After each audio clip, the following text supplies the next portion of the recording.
but it goes quick to get used to it again.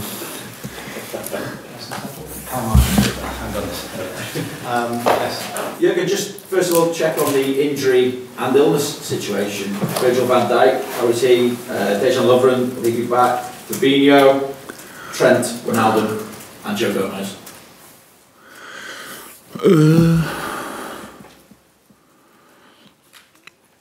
We start with who?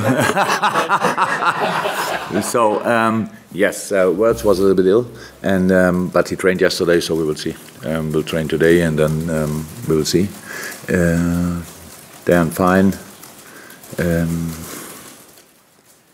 Ginny trained. But Fabinho will train today.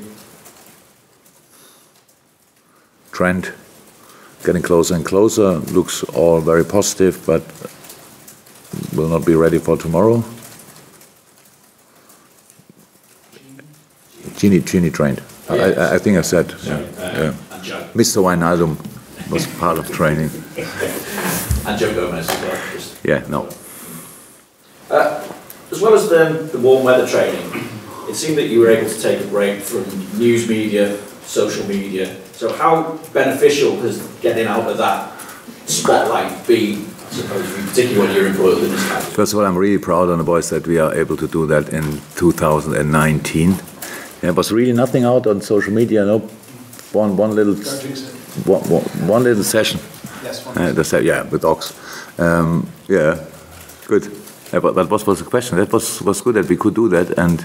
But I said, usually you would say now we didn't have games in that time, which is, I would say, having one game in a time would have been good, even if it would have been maybe difficult lineup-wise, because we needed really a couple of days for the boys to be part of training. But still, a few players couldn't or were not part of training until 2 days ago, stuff like that. So it was not perfect. It's it was good that we didn't have to play, even though there were important cup competitions. But that would have been really not possible for a lot of players. But now we have a few more days. We had a few more days, and now we have to show that Leicester had exactly the same situation. So there's not a massive advantage or whatever. It's just a situation, and they could bring back Maguire, how I heard, after injury in the last game. And so we had a few more days, and could wait for one or two players. But we have to see if they will be then really available for the game tomorrow. Looking broadly at the development of the squad and the reasons behind why you find yourselves in the position that you're in now, and it refers to Pochettino's comments as well, saying that top four is more important than winning a domestic cup competition. Just how important has it been, that qualification for the Champions League, in developing the squad year on year? And with that in mind, would you have been able to do the same if maybe you'd missed out on the top four and won a cup competition? I don't know exactly how much we need money for improving a football team. We cannot change that. It's not the only way, but it's a big thing. And especially if the team is developing really well, and you want to keep the players, the squad will not be cheaper the year after that. So that's the truth. And I know that people probably didn't like what Poch said in these moments, but it's so easy always from outside looking at that, and it's from a club point of view. I think so. The best competition to win is the Premier League, because then you are in the top four and you have a big. You want a big thing, but with all the other cup competitions, you want to win them as well, of course. But on the other hand side, they don't guarantee you the money for the next year. So that's why top four is so important. If you should ask the owners much more about that, what they think, and they would probably say, yes, it's really important. And if I know for the supporters it's different, because they want to have silverware or whatever, but on the other hand side, you win 1 year silverware, next year you are 8th in the table, nobody likes that as well, and then nobody talks about the silverware from last year.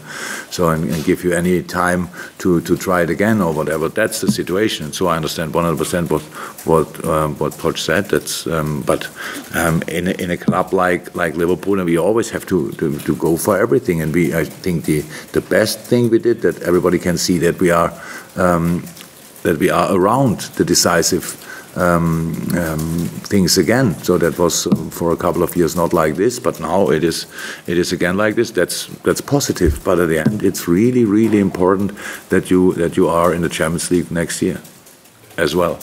When we spoke about Leicester City just before Christmas, or around Christmas at least, they'd just beaten Chelsea and Manchester City, and I think 1 or 2 people were sitting up again about them. And since then, they've lost 4 out of 5.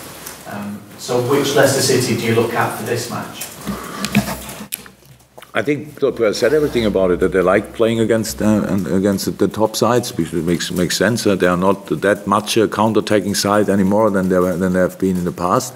But of course, it's a massive threat. So, and we all had these situations. If you play against teams, they don't give you a lot of space or whatever, then it's not too comfortable. And a lot of teams struggle with that, obviously, to create. And these are the games they lost when they concede the counter-attacks or whatever, stuff like that. But it's for them, we expect a very dangerous opponent. That's how it is, and because they have quality, if we can go through the team, that's a super team, to be honest. So I can imagine that they are not happy with the situation, because you think about that. I'm not sure which position are they in the moment, 11th, 10th, 11th or so. Yeah, and obviously a few years ago, it would have been a brilliant position for Leicester, but after being champion and playing Champions League, now it's not that good, and they invest a lot of money in the team, obviously, as well. So, but they have a really good team, centre halves, full-backs, midfielders, really interesting, and up front, very talented, and with Jamie Vardy, one of the best strikers in the league. So that's a big threat. We expect a very good side, and I'm really happy that it's a Wednesday night game, because I hope that our supporters feel the need of real support. So it's not that it's a while ago that we played at home, like 10 days or so. So we are again really looking forward to it, but it will not be easy as well. Like the last game was not easy, but it's all about, what can I say?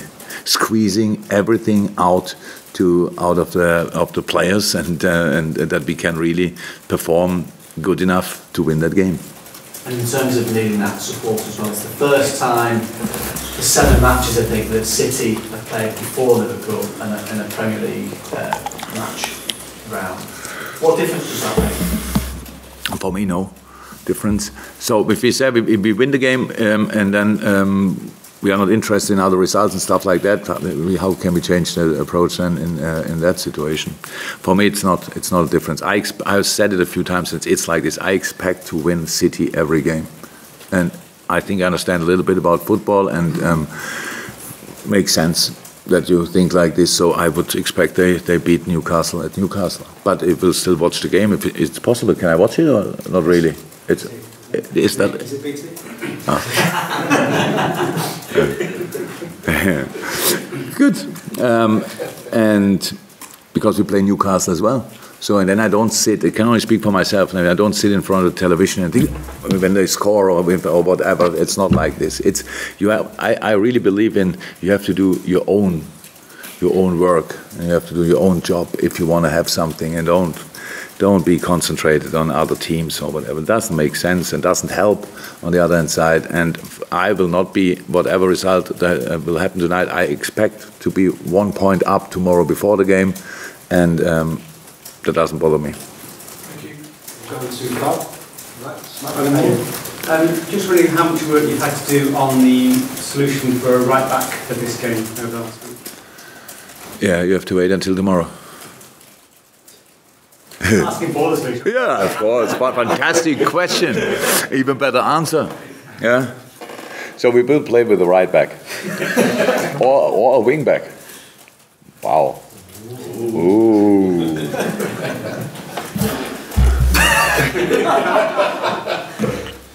But you're not going to tell me how much work. I don't know. I cannot. I have no clue what we are doing, to be honest. Yeah. Anything else? No. You had a chance to reflect on that Crystal Palace game in terms of obviously defensive record at the top point, been unbelievable in the Premier League, conceding 3 goals in 1 game. Do you think it was just sort of the free circumstance and one of those things that can happen, or was there stuff that you felt that maybe the team did wrong around the goals? Or? Yeah, we reflect all games, and we had time for that, of course. And not that I think in the last 4 or 5 days too much about it, to be honest. It's the Crystal Palace game. We can go through it. The first half was exactly like we would have expected. So a very, very good organized, very deep defending side with an unbelievable counter-attacking threat with especially Zaha. Is an exceptional player, and it's exactly like it happened. We had the moments, we had the situation, not the clearest chance in the world, but it was a normal game, and then they are 1-0 up. So. And second half we had a good restart, if you want. But then the other big opportunity or the big skill of Crystal Palace, set pieces, very smart way, good half legal block on Verge, and we were not in the right mindset in that moment, because after that they did the same block, but then we had the balls again. And in this moment they had it. So these are little holes of concentration which I don't like, but we have to accept them, and they cannot put the finger then really deep in it and then say, well, how can that happen? Because it didn't happen before 500 times. So you have to accept a day like that. We're conceding 3 goals. The third goal was in the moment when everybody thought we decided the game a second ago. So that's how it is. It was a very intense game with a lot of things. 10 players on the pitch. We scored 1 with 10, which is good. And then it's like done. We came through it somehow, and that's the moment they scored. So all goals for different reasons, but it's not. You don't want to concede 3 goals, but it was always clear it can happen. And Crystal Palace did everything to score them that day with their skills. They used their tools really well. And I would say especially Zaha is not always to defend. The set piece is to defend, and the third goal is 100% to defend, but it was just a few switched off a bit too late in that specific situation. It's still not right, but I can understand why it happened. Anything else? Just on Vardy, he's got an excellent record against Liverpool and against a lot of the top teams. What is it that makes him so dangerous, and what do you have to do to negate that?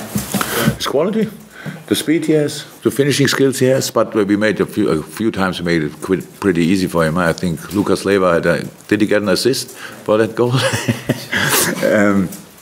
So that I would have scored that goal, but but Jamie is a fantastic striker, really, and you can see each fibre of his body is really always on this decisive situation. He always wait for the balls over shoulder. Now he's, I think, is more involved in defending. Meanwhile, than he maybe was in the past, but is. Brings him in another situation, doesn't make it easier to defend him, to be honest. So it's really he's a massive threat, and he was always. But it's not the only one in that team. Maddison, really good player. Not only set pieces, fine footballer. Gray, yeah, it's just Pereira. There's a lot of really. It's proper quality. Albrighton. That's just. Either way, experienced and good tuned with all the other players, or very skillful and quick and all that stuff. Having Chilwell then making the left flank up and down. So that's all makes it all interesting. But yeah, I don't know exactly why Jamie has that good record against us. I would say -1 goal, because that was the only one I thought he shouldn't have scored. The best one he scored at Leicester, I think, in the year when they got champion. It was. He passed the halfway line and shot right, pretty much. But yeah, it was a good year for them. And yeah, no, very good player, and that's the main reason why he's such a threat. Nothing else, no? Good. Okay, guys, thank you very much.